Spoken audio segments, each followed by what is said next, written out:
బంధాలు నిలవాలంటే క్షమించే గుణం ఉండాలి. బంధుత్వాలు కావాలనుకుంటే ఒకరిపై మరొకరికి గౌరవం ఉండాలి. ప్రేమలు కావాలనుకుంటే ఒకరిపై ఒకరికి నమ్మకం ఉండాలి. నలుగురితో కలిసి ఉండాలంటే చిన్ని నవ్వుతో పలకరింపులుండాలి. ఏది నిర్లక్ష్యం చేసినా కూడా బంధంలో బలం లేకుండా పోతుంది. ఈ కలికాలంలో నిజాలు మాట్లాడేవాడు నీచుడు, అబద్ధాలు చెప్పేవాడు ఆప్తుడు, ఇక సహాయం చేసేవాడు సన్నాసి, నటించేవాడు నారాయణుడు, మోసాలు చేసేవాడేమో భగవంతుడు, నిజాయితీగా ఉండేవాడు మాత్రం ఎప్పుడూ ఒంటరివాడే కదంటారా? మన గురించి నలుగురు ఏమనుకుంటున్నారో అని ఆలోచించకన్నా మన గురించి మనం ఏం ఆలోచిస్తున్నాం అనేదే ముఖ్యం. ఎందుకంటే మన జీవితం ఎప్పుడూ కూడా మనదే. మనకొచ్చే కష్ట నష్టాలు మనమే భరించాలి. చుట్టూ ఉన్న ఆ నలుగురు కదా. గొప్పగా బ్రతకడం సాధ్యం కాకపోవచ్చా, కానీ తృప్తిగా జీవించడం మాత్రం మన చేతుల్లోనే ఉంటుంది. గుర్తుంచుకోండి, ఒక పక్షి చెట్టు మీద కూర్చొని తేనెటీగను గమనిస్తుందట. దాని కష్టాన్ని చూసి తేనెటీగ, నువ్వు ఎంతో కష్టపడి ఒక్కో పువ్వు దగ్గర తేనెను సంపాదించి పోగేసిన తేనెనంతటినీ కూడా మనిషి తీసుకెళ్ళిపోతాడుగా, నీకు బాధగా ఉండదా అని అడిగిందట. అందుకు తేనెటీగ నవ్వి, తేనె సంపాదించడం అనేది ఒక కళ. మనిషి నేను పోగేసిన తేనెనంతటినీ కూడా దొంగలించగలడు, కానీ నా కళను మాత్రం ఎప్పటికీ దొంగలించలేడు. అవునా, నేను మళ్ళీ సంపాదించగలను అనే నమ్మకం నాకు ఉన్నప్పుడు బాధపడి కాలాన్ని వృధా చేసుకోవడం అనవసరం అని సమాధానమిచ్చిందట.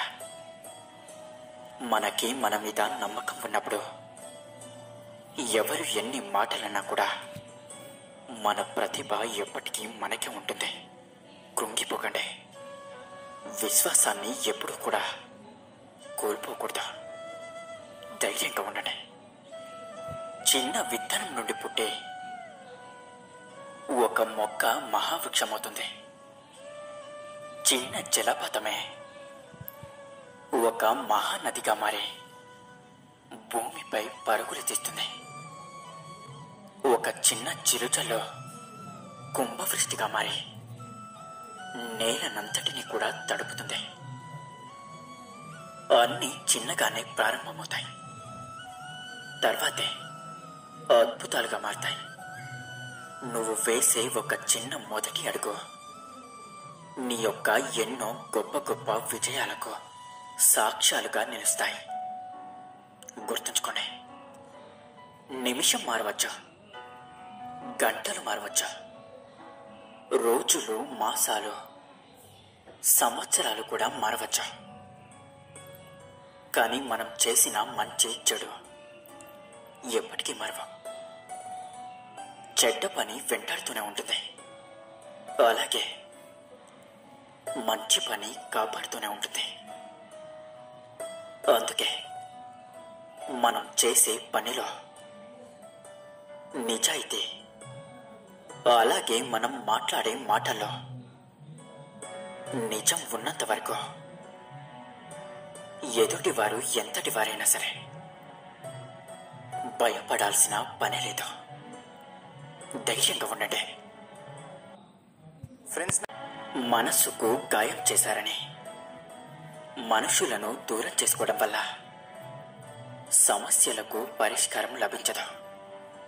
ఎటువంటి పరిస్థితుల్లో మనతో కఠినంగా మాట్లాడాల్సి వచ్చిందో అని అర్థం చేసుకోగలిగితే 100కి 100 మంది యొక్క సమస్యలు తీరిపోయినట్లే. అర్థమైందనుకుంటా. చెట్టు ఎంత గట్టిగా ఉన్నా కాలాన్ని బట్టి ఆకులు పువ్వులు రాలిపోతూ ఉంటాయి.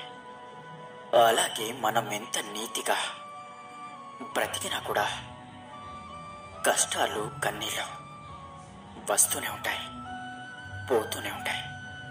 ఇక్కడ మనం నేర్చుకోవలసిందే తడబడటం కాదు, నిలబడటం. విజయవంతమైన జీవితానికి అవసరమైనదంతా కూడా మనిషి యొక్క మనసులోనే ఉంటుంది.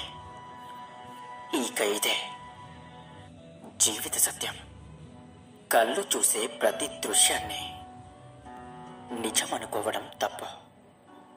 అలాగే చెవులు వినే ప్రతి మాట కూడా సత్యం అనుకోవడం ఇంకా తప్పు. చూసింది విన్నదే గుడ్డిగా నమ్మి ఒకరి వ్యక్తిత్వాన్ని నిర్ధారించడం అన్నిటికన్నా పెద్ద తప్పు. పరిస్థితులు ఎంత కఠినంగా మారినా సరే మనం మనలా ఉండటమే మనకు బలం. గుర్తుంచుకోండి, నువ్వు సంతోషంగా ఉండాలని కోరుకుంటే సంతోషంగానే ఉంటావు. నువ్వు బాధల్లో ఉండాలని కోరుకుంటే బాధల్లోనే ఉంటావు. ఏదైనా సరే నీ మనసు పైన, అలాగే నీ యొక్క ఆలోచన ధోరణి పైన ఆధారపడి ఉంటుంది. దీన్నే మన పెద్దలు యద్భావం తద్భవతి అంటూ ఉంటారు. గుర్తుంచుకోండి, నువ్వు చేసిన తప్పులకి నిన్ను నువ్వు సమర్థించుకుంటే నిన్ను నువ్వే మోసం చేసుకున్నట్టే. అందుకే ఒక్కసారి నిజం చెప్తే రెండోసారి ఏది పడితే అదే చెప్పవలసిన అవసరం ఉండదు. అర్థమైందనుకుంటా. మోసాన్నైనా తట్టుకోవచ్చు, కానీ